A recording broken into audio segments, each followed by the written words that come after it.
तर नमस्कार मित्रांनो, बैलगाडा शर्यत क्षेत्र आणि सर्व काही बदलत्या बैलगाड्यातलं वास्तव्य आणि त्याचबरोबर पारंपरिकता जपून आपला हा जो शेतकरी राजाचा जो खेळ आहे, जो टिकवत ठेवणारा खेळ म्हणजे बैलगाडा शर्यत क्षेत्र. आणि माझ्याबरोबर आता बोलण्यासाठी आहे सातारचा आद्या, अर्थातच आदेश नरवडे.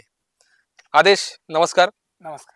बैलगाडी शर्यत क्षेत्रात काय वाटतं तुला बदल, आणि त्याचबरोबर खूप जवळून बघतोयस तू बैलगाडा क्षेत्र. वयाच्या 11व्या वर्षापासून तुला हा जो नाद आहे तो आतापर्यंत चालत आलाय, काय बोलतो त्याबद्दल? नाद म्हणजे कसं, नाद नाही म्हणू शकत, ते काळजातली गोष्ट झाली बैलगाडा शर्यत. म्हणजे आता माझ्या काही लोकांचं दळणवळणाचं साधन सुद्धा आहे, आर्थिक दृष्ट्या पण काही लोक या खेळाकडे बघतात, त्यांचं सुद्धा चांगलं आहे. पण मी तुम्हाला खरं एक सांगू का, हा म्हणजे ही जी आवड, हा जो खेळ जो माझ्या आयुष्यात आला, आयुष्यच बदललं. एक रस्त्यावरचा मी एक साध्या व्यक्ती, म्हणजे एक साधी ओळख माझी, जास्त काहीच नव्हतं, त्या व्यक्तीपासून अखंड महाराष्ट्रभर किंवा हिंदुस्थानभर म्हणला तरी काय हरकत नाही, सातारवाला आद्या ही बैलांनी ओळख दिली. आणि म्हणून हा खेळ ना कुठंतरी एक काळजातला खेळ वाटतो, की ह्या खेळानं काय केलं, म्हणजे कुठं केलं काय, म्हणजे एक ओळख म्हणा की खूप मोठी ओळख झाली, जी ओळख कधी अपेक्षितच नव्हती अशी ओळख झाली. आणि नादाबद्दल जर म्हणाल ना तुम्ही, तर जुना नाद आणि आत्ताचा नाद जमीन आसमानचा फरक आहे. कारण मला पण जास्त माहित नाही, का माझं पण एवढं वय नाही, पण एक अभ्यास नाही, जुन्या व्यक्तींना मी भेटलो, ज्या व्यक्ती आता नादातनं बाहेर झाल्या आणि ज्यांच्याकडे पहिली पारंपरिक बैल होती, त्या माणसांना मी भेटलो ना, तर त्यांचे विचार म्हणा किंवा तो जो इतिहास होता ना, तसा खेळ जो पहिला चालायचा तसा खेळ आता नाही. आताचा खेळ जमीन आसमानचा फरक राहिला, थोडक्यात भरकटला पण म्हणू शकता तुम्ही. बरोबर. कारण जो जुना खेळ होता ना, ती लोक त्या बैलांचा पळ म्हणा, त्या बैलांचे पैरे, 2-2 वर्ष एक बैल पैऱ्यात पळायची, तो पैरा कधी फुटायचा नाही. 2 मैदान गाडी नाही राहू द्या, गुलाला पडू द्या गाडी, 2 मैदान गट्टाला पडू द्या, पण तीच गाडी पुढच्या मैदानात पळणार, असं एक मैत्रीत्व होतं. पहिलं फोन वगैरे काही नव्हते, जायला गाडीला साधन नसायचं, चालत तर चालत बैल घेऊन जायची माणसं. पण ते कसं होतं की एक आदल्या दिवशी रात्री एक निरोप जायचा फक्त, की बाबा उद्या आपल्याला पैरा आहे. आदल्या दिवशी बघा, आता 10-10 दिवस, आठवडा 2-2 आठवडे आधी पैरे होतात, तसं आदल्या दिवशी आधी त्यांचं ठरायचं की बाबा बैल उद्या तुला पळवायचा आहे मैदानात, तर तू घेऊन ये.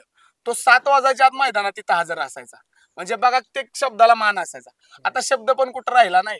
आणि सगळे नीतिमत्ताच्या माळा घालून जे फिरतात का नाही, आता ह्या सगळ्यांनाच मला सांगायचंय की हे कुठंतरी वेगळं पण आहे. नीतिमत्ताच्या माळा नुसत्या घालून नाही चालत, तर ते जपता आलं पाहिजे. जी माळ तुम्ही घातली ना, त्या माळेचा जप तुम्ही कंटिन्यू करताय का?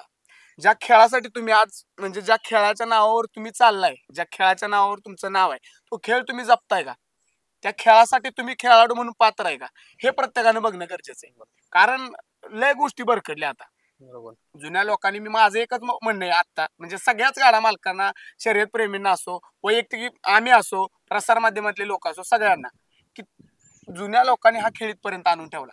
तुम्हाला इथनं पुढे जर नेता येत नसेल तर इथंच राहू द्या, इथनं मागं नेऊ नका. कारण भरपूर संघर्ष होता त्यांचा इथपर्यंत आणण्यामागं. भरपूर लोकांनी म्हणजे आपलं आयुष्य पणाला लावलं.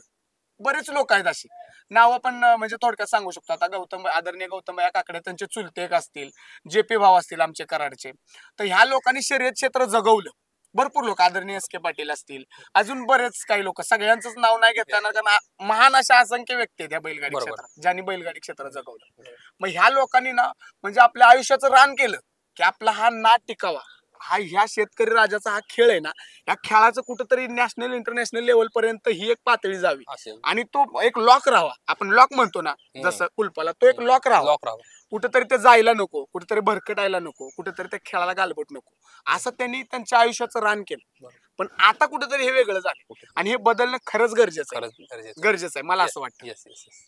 हे तर झालं आता तुझं मत, पण त्याचबरोबर जसं जसं तू मोठा होत गेलात, आठवणीतली तुझी अशी कुठली बैल आहेत की खरं म्हणजे ह्या बैलांना बघून मी मोठा झालो, त्यांच्या सहवासात तुला राहायला भेटलं, असा कुठला असा क्षण किंवा अशी आठवणीतली बैल? आठवणीतली बैल तशी बरीच सांगता येतील. जसा आमचा नाद चालू झाला, आम्हाला नाद हा लागला, हा आमच्या गावातनच लागला. आमच्या गावात बैल आणलेला, म्हणजे दुसऱ्या गावातला बैल एका मित्रानं आणलेला गावात. मग त्या दिवशीपासून ते चालू झालं. मग त्याच्यानंतर गौतम यांचा नंद्या तारुक मध्ये आनंदराव भिसे त्यांनी घेतलेला, ते आमचे थोडेसे जवळ सोयरीक त्यांची आमची. मग त्यांच्याकडे आम्हाला तो बैल बघायला भेटला. त्यावेळेस एकदम कमी वय असेल, मला वाटतं बघा 11 वर्ष म्हणजे एकदम खूप कमी. त्यावेळेस तो नंद्या बघायला भेटलेला आम्हाला. फार सुंदर हत्तीसारखा बैल, धिप्पाडच्या धिप्पाड. असं बैलाकडे बघितलं का नाही की असं वाटलंच पाहिजे की तुमच्याकडं जगातलं सर्व सुख तुमच्या दावणीला आहे. आज तुमच्या घरात हे जगातलं सगळ्यात मोठी लक्ष्मी आज तुमच्या दावणीला आहे असं वाटायचं त्या बैलाकडे बघलं. बैल पण फार सुंदर होता. पांढरा खडा असा बैल असायचा, कायम त्या बैलाच्या शिंगाला निळा किंवा असा लाल कलर असायचा. ते बघितलेला आहे. तो एक राहील, नंद्या राहील. एक सायकडात पक्षा म्हणून बैल पळायचा, पक्षा एक आहे. पक्षा पण महाराष्ट्र केसरी फार सुंदर बैल होता तो. त्याच्यानंतर आम्ही वारुंजीचा बाहुल्या बघितला. त्याच्यानंतर बरीच बैल, आंबवडीचा टेलरचा काजल बघितला.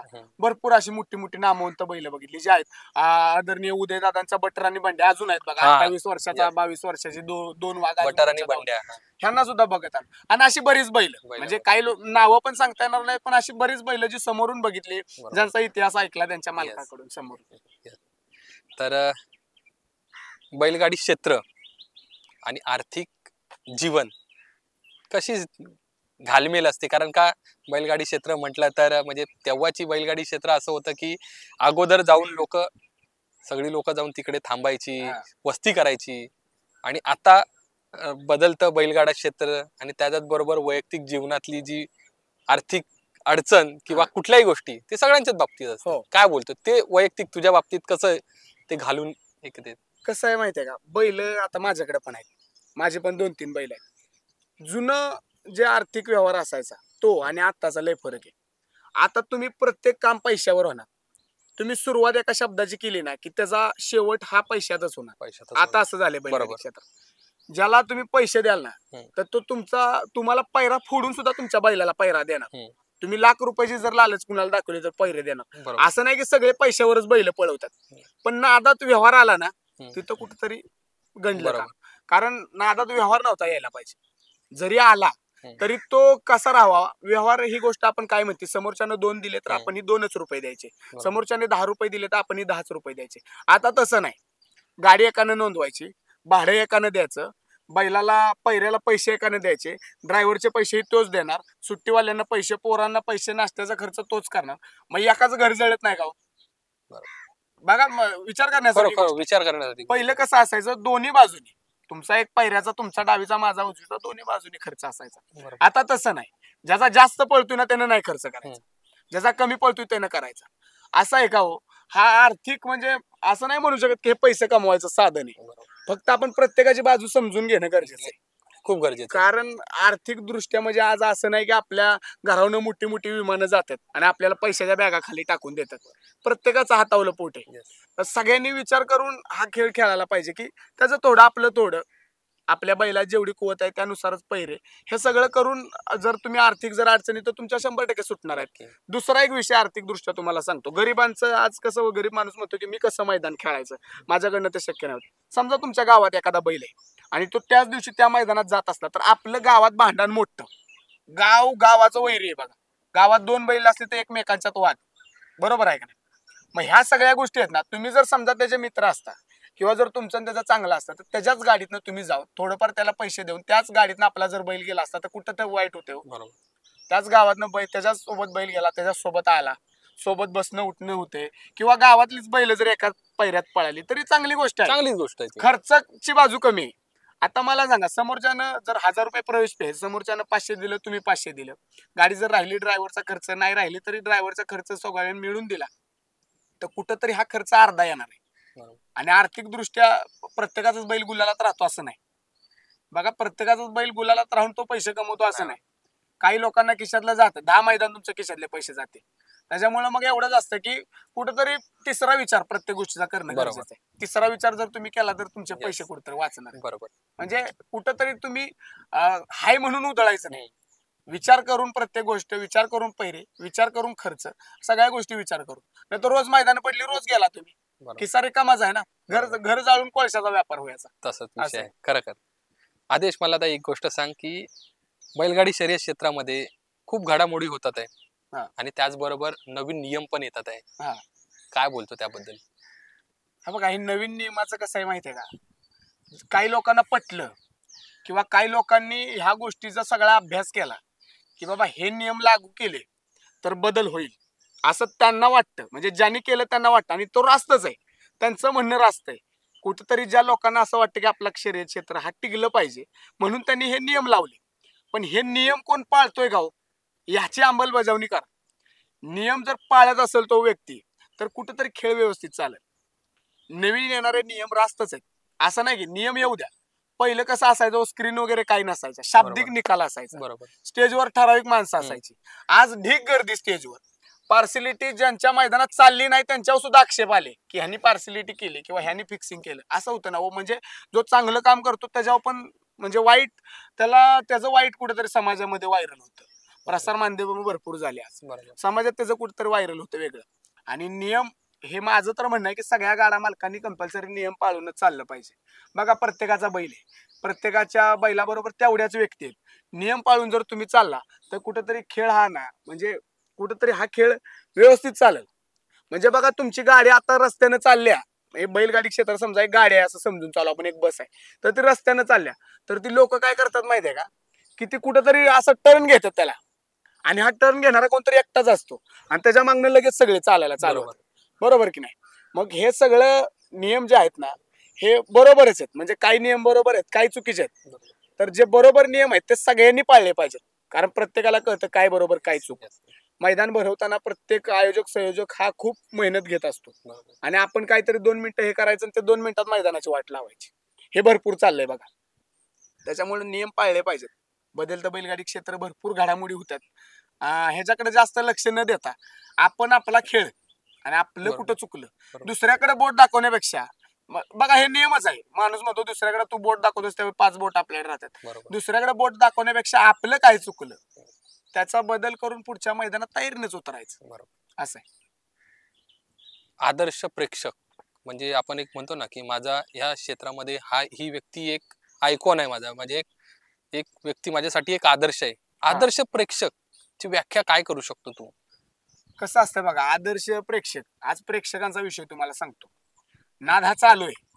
मैदानात सगळ्यात जास्त जर प्रेक्षक नसेल तर मैदानाला मजा नाही, हे मान्य आहे. पण आज मैदानाची वाट लावणारे सुद्धा प्रेक्षकच आहेत. 2 मालकांच्या मध्ये भांडणं लावणारे सुद्धा प्रेक्षकच आहेत. मैदानात काही गोष्टी वाईट पसरवणारे सुद्धा प्रेक्षकच आहेत.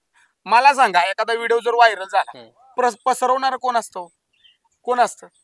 तुमच्या आमच्यासारखी मंडळी. बरोबर, हे प्रेक्षक वर्ग झालो आपण, बघणारे प्रेक्षक झालो. प्रेक्षकांनी बैलांना सहकार्य करणं गरजेचं असतं, खूप गरजेचं आहे. कारण बैलांना, गाडा मालकांना, आयोजकांना, प्रेक्षकांना कसं करावं, आपली एक लेवल असते. आपण एवढ्या लांबनं मैदान बघायला येत असतो, कुठेतरी बाहेर बाजूला राहून बघू शकता ना तुम्ही उभं राहून. काही ठिकाणी तर आयोजक बघा बसायची सुद्धा सोय करतात, स्टेज वगैरे पद्धत आल्यात, बाकडे वगैरे आले, तिथं बसून पण तुम्ही बघू शकता. असं काही नाही की तुम्हाला तासातच येऊन बघायचं आहे. निकाल रेषेवर बघा प्रेक्षक असतात आता, मग निकाल कसा द्यायचा? समजा जे निकाल पंच आहे त्यांनी निकाल कसा द्यायचा, एखाद्याच्या बैलावर अन्याय कुणामुळे झाला ह्याचा विचार तुम्ही आता इथं करा. समजा निकाल रेषेवर 100 प्रेक्षक आहे, आणि 100 प्रेक्षकांमुळे पलीकडची जर पब्लिकची गाडी 8 नंबर तासावरची जर लागली असली, आणि इकडे प्रेक्षकांमुळे ह्या लाईव्ह मध्ये दिसलं नाही, आणि परत ड्रोन मधनं कुठेतरी तो व्हिडिओ येतो आणि परत ते व्हायरल होतो, कारण आम्हाला निकाल दिला नाही, अन्याय झाला. त्याच्यामुळे हे प्रेक्षकच जर नसते तर व्यवस्थित निकाल पंच पण बघतील, कॅमेरावाला पण व्यवस्थित बघल, लाईव्ह वाल्यांना पण व्यवस्थित दाखवता येईल. प्रेक्षकांनी बाजूला राहून जर बैलांच्या आडवं नाही जायचं, कसं होतं, त्यांना मुक जनावर येते, त्याला कळत नाही की आपल्याला काय करायचंय. त्यांचं काम असतं की बाबा आपण आपल्या वेगानं पळायचंय, जरी आपण मैदानाचा मेन भाग असलो तरी तो शेवटचा भाग नाही व्हायचा. बरोबर. मग त्याच्यामुळे ना की प्रेक्षकांनी पण आपली लेवल धरूनच वागलं पाहिजे. बरोबर, कारण जेवढ्या काही गोष्टी झाल्या मी सगळंच त्यांच्यावर टाकतोय असं नाही, पण खेळात ज्या काही वाईट गोष्टी आल्या त्याच्यात 50% जबाबदार प्रेक्षक आहे तुम्ही, हे कधी पण बघा तुम्ही. नुकतंच आता बैलगाडा क्षेत्रामध्ये आपण घडामोडी तर बघतोय, पण त्याचबरोबर सप्त हिंद केसरी मन्या, आणि त्याचबरोबर स्वर्गीय श्री आदरणीय पंढरीनाथ शेठ फडके अनंतात विलीन झाले. काय एक बैलगाडा शर्यत क्षेत्रामध्ये एक शोककळा पसरली, काय बोलतोयस त्याबद्दल, या गोष्टीचा? ह्या व्यक्ती आहेत ना, म्हणजे ह्या व्यक्तींबद्दल बोलण्यासाठी शब्द नाहीत आपल्याकडं. कोण काही बोलल बघा की आप्पा असं होतं, आप्पा तसं होतं, ज्यांनी आप्पांना बघितलं त्यांनी आप्पांच्या आठवणी सांगितल्या, चांगलीच गोष्ट आहे त्या. आणि कसं असतं की ह्या व्यक्तींबद्दल म्हणजे हे महान व्यक्ती आहेत, जसा की कोहिनूर हिरा हा तुम्हाला 100त एक सापडतो, असं ह्या व्यक्तींबद्दल आहे.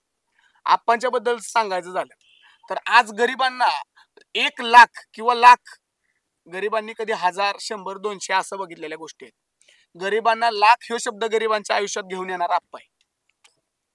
कारण गरिबांना लाखाचे दिवस, सोन्याचे नाही म्हणत मी, गरिबांना लाखाचे दिवस, गरिबांच्या झोपडीवर स्लॅब जर कुणी आणला असेल तर त्याला जबाबदार म्हणजे ते आप्पांनीच केलं, आप्पांनीच करू जाणं. आणि बैलगाडी क्षेत्रावर एक वेगळी छाप उमटवली त्यांनी. कारण तो माणूस ना खरंच दोस्तीच्या दुनियेतला राजा माणूस होता.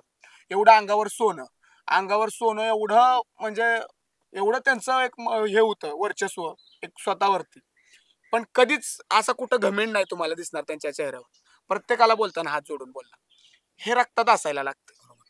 आपण दुसऱ्याच्या चादरी जर अंगावर घेऊन जर फिरलं तर ते समाजात एकच कळतं की ही चादर दुसऱ्याची. आणि आप्पांनी जे समाजात पेरलं किंवा बैलगाडी क्षेत्रात पेरलं ते खूप छान उगावलं. आणि तसं मला नाही वाटत की आता कोण पेरल. आप्पा हा माणूस आप्पाच होता. आप्पासारखं मला नाही वाटत की दुसरा गाडा मालक तयार होईल. आमची पण बऱ्याच म्हणजे वेळा भेट झाली आप्पांची. तो माणूसच एक वेगळंच होतो. मनात त्यांच्या एक वेगळं. प्रत्येक गरीबाविषयी आदर. आणि आदर सगळ्यात महत्वाचा आहे बघा. आता समाजात एक गोष्ट आहे, गिव्ह रिस्पेक्ट टेक रिस्पेक्ट. समोरचा जर तुम्ही समोरच्याला जर किंमत दिली तर समोरचाही तुम्हाला 1 लाख वेळा किंमत देणार. बरोबर आहे की नाही? बरोबर. आप्पा ज्यावेळेस गेले त्यावेळेस विश्वास बसत नव्हता. कारण लास्ट टाइम देसाईच्या मैदानाला आप्पांची आमची भेट झालेली. आप्पाने मी बघितलेलं देसाईच्या मैदानाला. बघा काय क्रेज होती. एवढ्या आजारातनं उठून सुद्धा एक प्रेक्षकांची इच्छा होती की आप्पांनी देसाई मैदानाला यावं. तरी तीच स्टाईल ते आले बघा. म्हणजे प्रेक्षकांसाठी ते आले, तीच स्टाईल आणि तोच दरारा आणि तीच क्रेज मैदानात दिसली. अख्खं मैदान बैलगाडा शर्यत सोडून आप्पांना बघायसाठी आलेलं तिथं त्या निकाल रेषेवर. असं होतं. आणि नाही म्हणजे तसा गाडा मालक नाही होणार. आणि त्यांची एक छाप होती ना हे आमच्या मनावर कायम राहील. आदर्श गाडा मालक म्हणून आप्पांच्याकडे 1 लाख वेळा बघणार आहे. बरोबर. आणि मन्याचं जर म्हणाल तर मन्या हा बैलगाडी क्षेत्रातला ना एक कुठेतरी ध्रुव तारा आहे म्हणू शकता तुम्ही. कारण आपल्या मालकाला एवढी ओळख किंवा आपल्या मालकाला ह्या सगळ्या गोष्टी देऊन जाणं ही खूप मोठी गोष्ट आहे बरं का. आज बैलाने एक फायनल घेतलं तर मालकासाठी तो ना सोन्यापेक्षा जास्त किमतीचा असतो. नक्कीच. आणि ह्या मन्याने एवढ्या फायनली घेतल्या. मला वाटतं की रेकॉर्ड ब्रेक हा मन्या झाला. जसं की त्याचं एक वाक्य व्हायरल झालं बघा, मन्याचा रेकॉर्ड मन्याच तोडतो. असंच आहे, मन्याचा रेकॉर्ड मन्याच तोडतो. खरं. आणि खूप छान. आणि त्यानं एक म्हणजे किती लाखो प्रेक्षकांच्या मनावर राज्य केलं. मी माझं एक साधं तुम्हाला सांगतो. दोन्ही व्हिडिओ टाकले मन्याचे 1-1 लाख व्ह्यूज केलेत 4-4, 5-5 दिवसात. म्हणजे क्रेज होती त्याची. एक क्रेज असते गाडा मालकाच्या मनात. जसं की जुनी बैल, त्या जुन्या बैलांचा वेग होता तो कुठेतरी मन्यात दिसत होता. आणि पळायची पद्धत म्हणा किंवा कधीच मालकाला नाराज नाही केलं. समजा घाटाचा राजा नाही मिळाला तरी 1 नंबरचा फायनल तो घ्यायचा. ते मालकासाठी तो सगळ्या प्रेक्षकांसाठी पळायचा. आणि मन्याच्या बारीला तुम्ही घाटात कधी बी जर चौकशी केली तर घाटात त्याच्या बारीला गर्दी बघायची. असा मन्या होता. दोघांनाही कायम आमच्याकडनं आदरांजली असेल. कायम उठता बसता काय विषय. आता एक वेगळा प्रश्न, या बैलगाडी शर्यत क्षेत्रात बैलगाडी आणि त्याचबरोबर मालक परिस्थिती पाहता काय बदल असायला हवेत आणि काय बदल अपेक्षित आहे असं तुला वाटतं? हे आता कसं आहे, आपल्या वाटण्यावर काय नाही, समोरचा किती पाळतो हे महत्वाचं आहे. आज मैदानाचा फायनल लेट होणं हे आपल्यासाठी खूप धोकादायक आहे. बघा अंधारचं फायनल झालं, निकाल कळाला नाही, बाकी सगळ्या गोष्टी असतील, घरी जायला लेट झाला आणि बऱ्याच काही गोष्टी आहेत सगळ्याकडेच येतं ते. तर हे पाळणं गरजेचं आहे. दिलेल्या वेळेत पहिला फेरा पळणं, दिलेल्या वेळेत आपला गट पुकारला की खाली जाणं, आपला ड्रायव्हर, आपला छकडा, आपल्या सगळं सुट्टी मेकर सोबत घेऊन बसणं, कधी कुणाविषयी वाईट नाही चितायचं, कधी कुठल्या बैलाविषयी वाईट नाही बोलायचं, हे सगळं करणं. आपला बैल जर चांगला पळत असला तर समोरच्यालाही पैरे देऊन सहकार्य करणं हे गाडा मालकानं करणं गरजेचं आहे. बरोबर. कारण आताचा गाडा मालक पूर्वीचा गाडा मालक, जसं मी तुम्हाला मगाशी सांगितलं की आता कसं झालंय, माझा पळतोय ना मग मी वाघ आहे असं नाही म्हणायचं. कधी समोरच्यालाही तुम्ही तेवढीच किंमत द्या. ज्यावेळेस तुम्ही असं म्हणता ना की बाबा माझा आहे, तुम्ही समोरच्याला पण माझाच म्हणा, त्याला वाईट नाही वाटणार, तो तुम्हाला आदरच करणार तुमचा. आणि बैल मालकांनी सुद्धा खरंच वेळेचं बंधन खूप महत्वाचं आहे, खूप गरजेचं आहे. जर वेळ पाळली तर नाद व्यवस्थित, मैदान जर व्यवस्थित, नाद व्यवस्थित. मैदानाला कुठेतरी गालबोट लागलं, समजा वेळेनं लागलं किंवा काही गोष्टीनं लागलं, एखादा लेट आला समजा आपली गाडी घेऊन खाली, समोरच्याला वाईट वाटतं ना, त्याची बैल लागून तयार आहेत, गाड्या वळवून तयार आहेत आणि हा समोरनं येत असतो. बघा मी काय म्हणतो तुम्हाला, मी कुणाला एकाला नाही म्हणत, सगळ्यांचाच सांगतो की बाकीचा तो समोरचा काय म्हणत असतो, काय आम्ही उभा आहे आणि हा अजून आला नाही, मग त्यांच्या मनात कुठेतरी आपल्याविषयी वाईट. बरोबर, वेळ पाळणं गरजेचं आहे. जसं मगाशी मी सांगितलं, सगळ्यांच्या नंदीवर प्रेम करणं गरजेचं आहे. बरोबर, मैदान भरवतात आयोजकांना, संयोजकांना, समालोचकांना, इतर सगळ्या म्हणजे माध्यमांना सहकार्य करणं गरजेचं आहे. तर नाद टिकणार, नाव होणार आणि चर्चा गुलाल हा हे कसं ह्या काल्पनिक गोष्टी येतं. आज तुमच्याकडे उद्या माझ्याकडे फिरतं चक्र आहे, जसं की आपण म्हणतो समय का जो पहिया रहता है वो घुमता रहता है, असं हे फिरतं चक्र आहे. बरोबर, आज तुमच्याकडे उद्या माझ्याकडे, मी पणा नाही पाहिजे. बरोबर, प्रत्येकाचं आपलं सहकार्य, भाषा व्यवस्थित. जसं की मी तुम्हाला सांगत असतो की तुमच्या तोंडात साखर पाहिजे, डोक्यावर बर्फ पाहिजे आणि पायात भिंगरी पाहिजे. हे त्रितत्व तुम्ही जर पाळलं ना, 100% बैलगाडी क्षेत्रात तुम्हाला यश. मगाशी तू बोलता बोलता एक शब्द बोलला, प्रत्येक परिस्थितीची जी तिसरी बाजू असते त्या बघूनच आपल्याला पुढचे काय परिस्थिती तयार होईल त्याच्या अगोदर आपण अशा उपाययोजना केलेल्याच बऱ्या, की बाबा ठीक आहे, परिस्थिती बघून मला तसं राहावं लागेल आणि या बैलगाड्या क्षेत्रामध्ये तसंच राहावं लागतं. काय बोलतो तू? हा, विचार करणं गरजेचं आहे. बघा, विचार कसं होतं, आज प्रत्येक जण, तुम्ही कुणालाही बघा, मला वैयक्तिक नाही कुणाला सांगायचं काय, तेवढा मोठं माझं म्हणजे हे नाही, फक्त एक अभ्यास असतो जो मी तुमच्याकडनंच शिकलो, म्हणजे ज्या लोकांनी मला शिकवलं हे त्यांच्याकडनं मी शिकलो. पण एक अभ्यास असतो, काय म्हणतो, तुम्ही प्रत्येक गोष्टीचा तिसरा विचार करा. बरोबर, आपण हे वक्तव्य करतो किंवा आपण ह्या गोष्टी करतो किंवा आपण एखाद्याला फसवतो, त्याला पायरा देत नाही, त्याला शब्द देतो पायरा देत नाही, तर तिसरा विचार करायचा, काय होईल भविष्यात त्याचा पळाला होतो आपल्याला पायरा जर आपण त्याला मागितलं तर तो देईल का. किंवा आपण एखाद्याला फसवतोय, आपण एखाद्या बैला, आता लिंबू मिरच्याची बी पद्धत बघा भरपूर वाढलं, मी डायरेक्ट बोलणार, मी उघड बोलणारा माणूस आहे. दुसऱ्याच्या बैलावर जर लिंबू मिरच्या करून तुम्हाला काय भेटणार आहे मला सांगा. वेळ वेळ अशी आहे की ज्या घड्याळात 12 वाजता त्या घड्याळात 1 पण वाजतात, बदलणार. हा, नक्की. त्याच्यामुळं तिसरा विचार प्रत्येक गोष्टीचा करणं गरजेचं आहे. आज जे झालं, आज त्याच्यासोबत जे झालं ते कधीतरी तुमच्या सोबत पण होणार आहे. त्याच्यामुळे प्रत्येक गोष्टीचा आपण कुठलंही पाऊल उचलताना बैलगाडी क्षेत्रात किंवा कुठलाही निर्णय घेताना, कुणाविषयी काय बोलताना किंवा एखाद्याच्या बैलाविषयी पैरे देताना असेल, एखाद्याच्या बैलाची गाडी आणताना असेल, चालक लोकांना पण सांगतो, ड्रायव्हर लोकांना, की त्या गोष्टीचा तिसरा विचार करायचा की आपल्यावर पण ही वेळ येणार. बरोबर, त्यावेळेस आपण काय करणार, समोरच्याच आपल्यावर रिएक्शन कशी असेल. त्याच्यामुळे व्यवस्थित वागणं गरजेचं आहे सगळ्यांनीच. सरसकट सगळ्यांना सांगतो जे बैलगाडी क्षेत्राच्या एक भाग आहेत त्यांना. काय शिकलाय एक्झॅक्ट बैलगाडा क्षेत्रामधून? कारण म्हणजे समजायला पण वेळ लागला, पण त्याचबरोबर जवळून बघितलेत माणसं. काय एक्झॅक्ट बघितलं त्या बैलगाड्यामध्ये? मी हीच गोष्ट मला आवडली आणि मी हेच बघत आलोय आणि आतापर्यंत मी मोठा झालोय ह्या सगळ्या क्षेत्रामधून. हा, बैलगाडी क्षेत्र जर तुम्ही म्हणाल एक फॅमिली मानाल तुम्ही, तर एक फॅमिली आहे, एक परिवार आहे. परिवारासारखं जर तुम्ही इथं राहिला तर तुम्हाला 100% नाती जुडणार तुमची. बघा, नातं होत असतं माणसाचं, जसं आपल्या परिवारात सदस्य असतात तसे हे सदस्य म्हणा, एक नातं तयार होतं, एक आपुलकी आहे. बैलगाडी क्षेत्रानं मित्र दिली, काही लोकांना बैलगाडी क्षेत्रानं काही लोकांची परिस्थिती बदलली. आज लाखो रुपये, म्हणजे गरिबांच्या दावणीला लाखो रुपयांच्या खरेद्या झाल्या, गरिबांना सोन्याचे दिवस आले. बैलगाडी क्षेत्र एक सोनाराचं दुकान आहे. बघा, मी तुम्हाला सांगतो, तिथं प्रत्येक प्रकारची गोष्ट तुम्हाला मिळणार. बघा, पण घ्यायचं काय आणि द्यायचं काय हे लक्षात आलं पाहिजे. तुम्ही जर तुमच्याकडचं मोडून जर त्याला दिलं आणि त्याच्याकडचं जर घेतलं तर शेवटी तर तुमचं आधीच होतं सोनं ते गेलंच ना. नक्की, असं आहे. त्याच्यामुळं मोडतोड करताना किंवा व्यवहार करताना किंवा चर्चा करताना बैलगाडी क्षेत्रानं कायम सगळ्यांना चांगलंच दिलं आणि इथून पुढेही बैलगाडी क्षेत्र चांगले देत राहील. त्या सगळ्यात चांगल्या गोष्टीचे साक्षीदार आपण होऊया.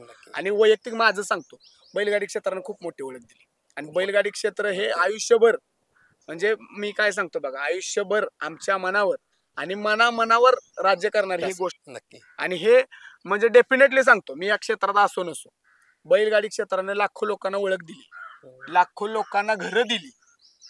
बघा, लाखो लोकांना आपलं अस्तित्व दिलं. अस्तित्व ही खूप मोठी गोष्ट आहे. लाखो लोकांनी आपलं स्वतःचं अस्तित्व या बैलगाडी क्षेत्रात तयार केलं, हे दिलं बैलगाडी क्षेत्रात. आणि प्रेम वगैरे तर चालतंच बघा, त्याला काय ते प्रेम ही गोष्ट, बैलगाडी क्षेत्र म्हणलं की एक प्रेमाचा भाग येतो. बैलगाडी क्षेत्र म्हणलं की तुम्हाला प्रेम मिळणारच, प्रत्येकाकडनं मिळणार असं. बरोबर. या बैलगाडी क्षेत्रामध्ये भरपूर जणांनी तुला तुझ्या पत्र व्यवहाराच्या माध्यमातून, बैलांच्या पत्र व्यवहाराच्या माध्यमातून भरपूर जणांनी प्रेम दिला, पण त्याची दुसरी बाजू म्हणजे विरोध. काय बोलतो? आता कसं आहे बघा, नाण्याला दोन बाजू असतात, एक छापा काटा. ज्या लोकांना माझे विचार पटतात ते लोक 100% मला सहकार्य करतात.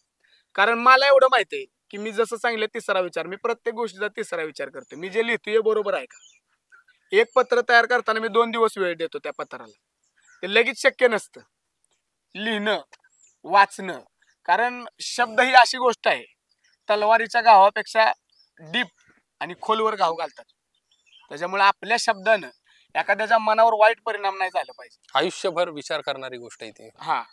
तर मी त्याचा 100% विचार करतो. आणि लोक जे मला प्रेम देतात का नाही, ते थोडे वैचारिक असतात, ज्यांना आपले विचार पटतात. वैचारिक माणसाला तुमचे विचार पटतात.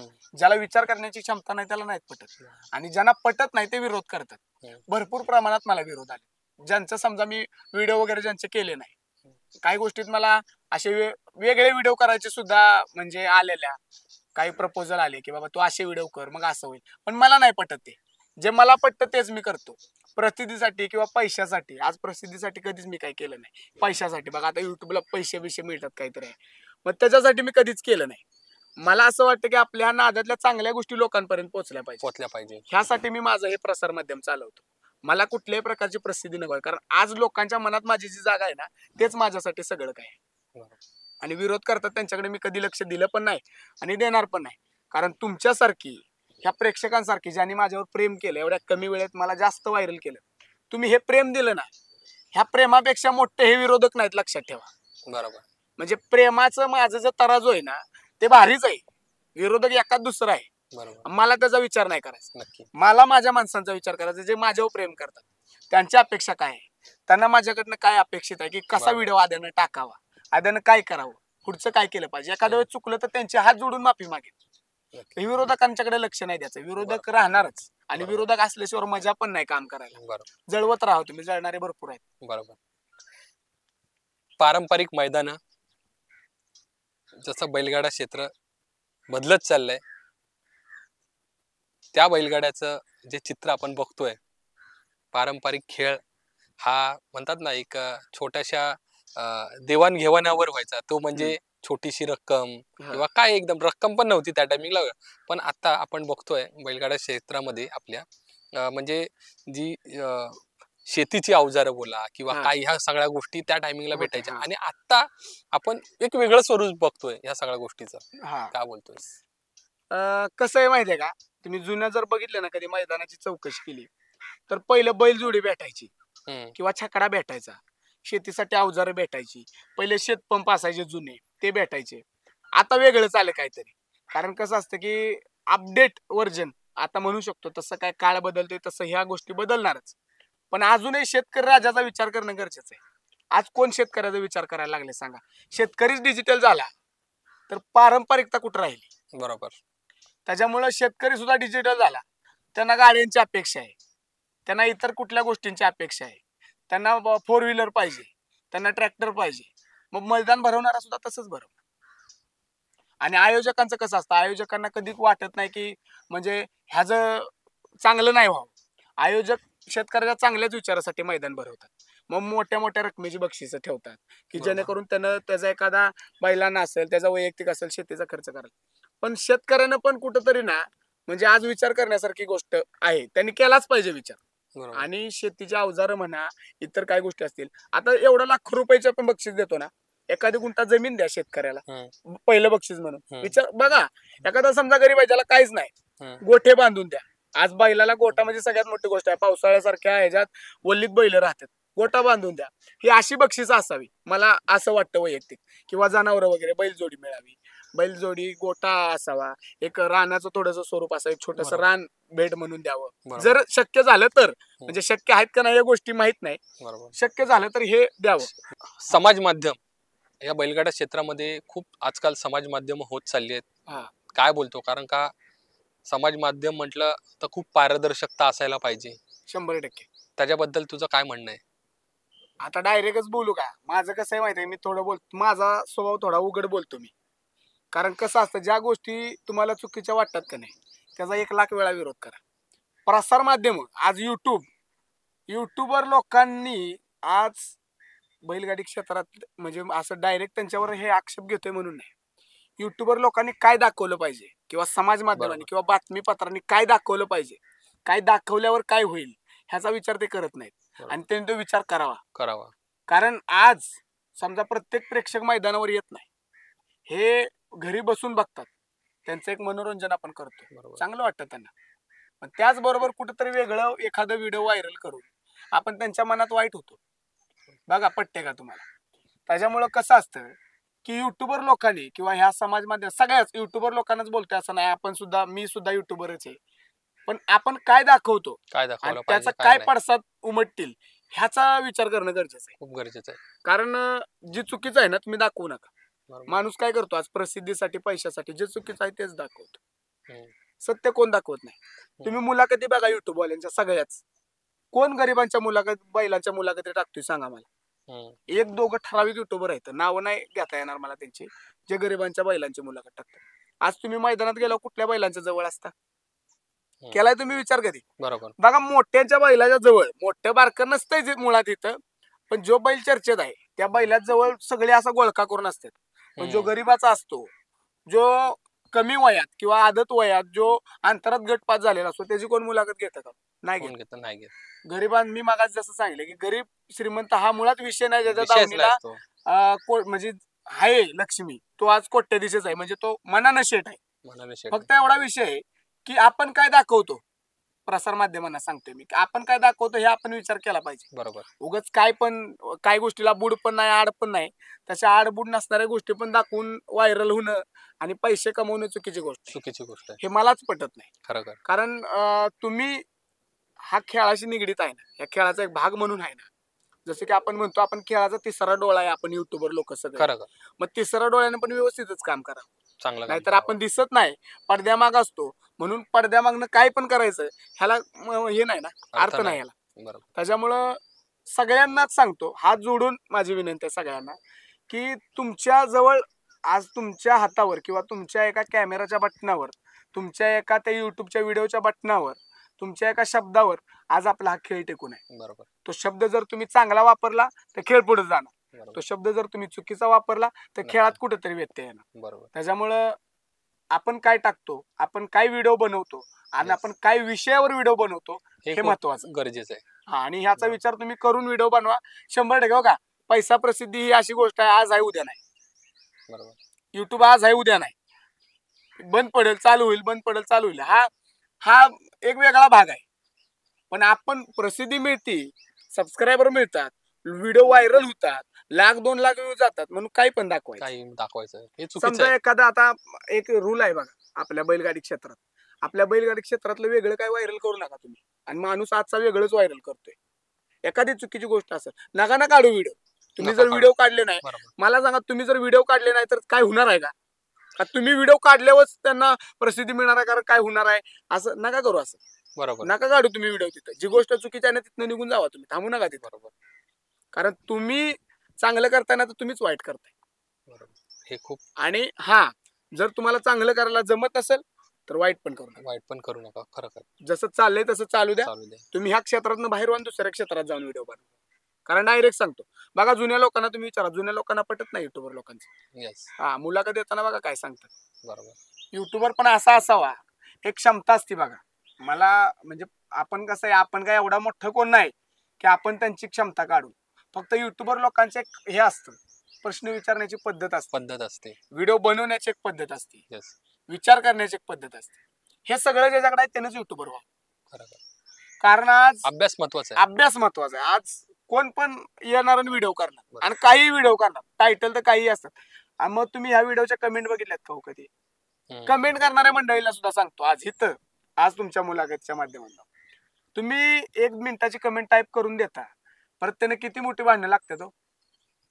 आज कमेंट ही गोष्ट खूप वाईट आहे, खूप चिंतेचा तो विषय आहे. तुम्ही लाईव्ह एखाद्या मैदानाचं बघा, त्यात कसं असतं, हा वाघ आहे, ह्यानं त्याला केलं, ह्यानं त्याचं मारली, ह्यानं त्याची अशी केली, काय एक्झॅक्ट ह्या चुकीच्या गोष्टी आहेत.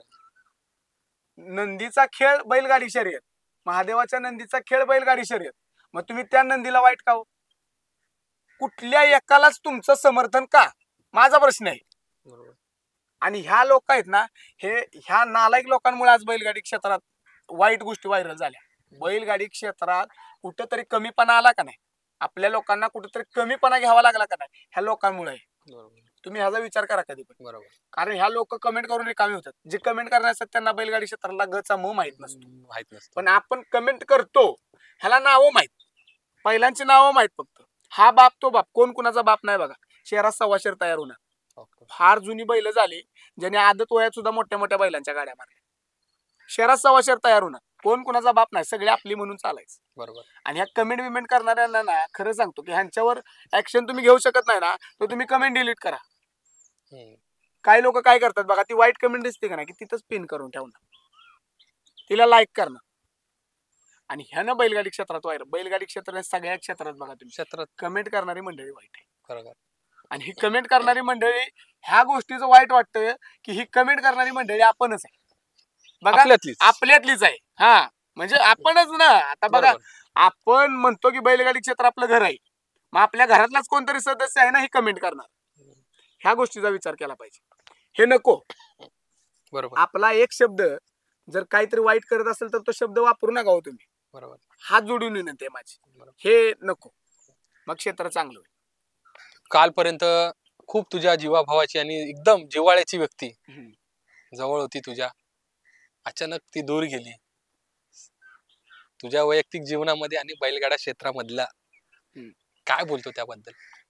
कसं असतं माहितीये का, की एक नियम आहे बघा, म्हणजे कुणीतरी म्हणून ठेवले, येणाऱ्यांना कारण लागतं, जाणाऱ्याला म्हणजे येणाऱ्याला याच असतं, त्याला फक्त एक संधी लागते की मी ह्याच्या आयुष्यात कधी जाऊ, आणि जाणाऱ्याला कारण लागतं. त्याच्यामुळे तुम्ही येतं कोण आणि जातं कोण ह्याचा विचार करण्यात तुमचा वेळ नाही व्हायला. बरोबर.